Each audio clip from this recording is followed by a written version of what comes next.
Hello and welcome back everyone to Learning Hub. This is the 2 minute series where we break down complex concepts in just 2 minutes and understand them very easily. आज हम बात करेंगे एक और research की बहुत important process जिसको हम बोलते हैं limitation. We will talk about limitation today. Limitation research की एक ऐसी प्रोसेस है जो एक्चुअल में रिसर्चर के हाथ में नहीं होती है. लिमिटेशन ऐसी अनकंट्रोलेबल वीकनेस है जो रिसर्चर चाह कर भी कोशिश करने के बाद भी कंट्रोल नहीं कर पाता है. फॉर एग्जाम्पल, अगर हम कोई रिसर्च कर रहे हैं और उस मोमेंट पे ऐसे टेक्निकल इश्यूज या फिर कोई इक्विपमेंट डिसफंक्शन या फिर कोई एनवायरमेंटल हैजर्ड चीजें हो गई, तो ये एक रिसर्चर के हाथ में नहीं है पॉसिबल.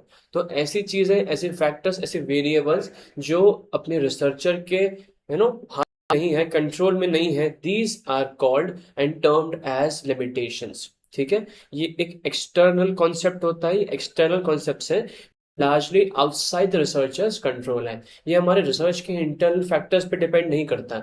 ये बाहरी चीजें जो हमारे रिसर्च प्रोसेस को और हमारी वैलिडिटीज को खराब कर सकती है, इफेक्ट करती है, उसको हम बोलेंगे लिमिटेशंस. ठीक है, इसका मेन क्वेश्चन क्या होता है, what we can not do और व्हाट वी कांट कंट्रोल. ऐसी कौन सी चीजें हैं जो हम कंट्रोल नहीं कर सकते, जिसको हम खुद से मीडिएट डिविएट नहीं कर सकते. वो अपने आप प्रोसेस हो सकती है या नहीं भी हो सकती है, but we can't control that thing. ठीक है, restricts the generalizability, validity and the reliability. अब सबसे इंपॉर्टेंट चीज है जनरलाइजेबिलिटी. मतलब लोग उस चीज को रिलेट कर पा रहे कि नहीं, आपके रिसर्च को रिलेट कर पा रहे कि नहीं कर पा रहे.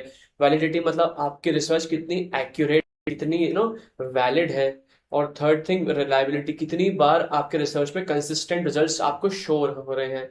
तो ये सब चीजें इफेक्ट करता है कौन, लिमिटेशंस. ऐसी चीजें आपको मैंने बताया, इक्विपमेंट डिसफंक्शन हो गया, कोई एनवायरमेंटल प्रोसेस हो गई, कोई चीज टेक्निकल इशू हो गया, उसकी वजह से आपके रिसर्च प्रोसेस में डेटा कलेक्शन और उसके एनालिसिस के प्रोसेस में आपको प्रॉब्लम आ गई. तो उसमें क्या हुआ, आपकी वैलिडिटी, रिलायबिलिटी, जनरलाइजेबिलिटी सब डाउन आ गई. तो ये फिर आपकी रिसर्च के लिए अच्छा नहीं होता. और ये बहुत यूजुअली होता है कि स्टार्टिंग में हम फिर भी फिगर आउट कर सकते हैं कि इनिशियली क्या क्या दिक्कतें आ सकती हैं, बट ओवर टाइम ऐसी बहुत सारी लिमिटेशंस होती हैं जो ड्यूरिंग द रिसर्च प्रोसेस हमको एकदम फाइंड आउट होती है, हमें एकदम स्ट्राइक करती हैं. तो this was the complete explanation about the limitation process in research.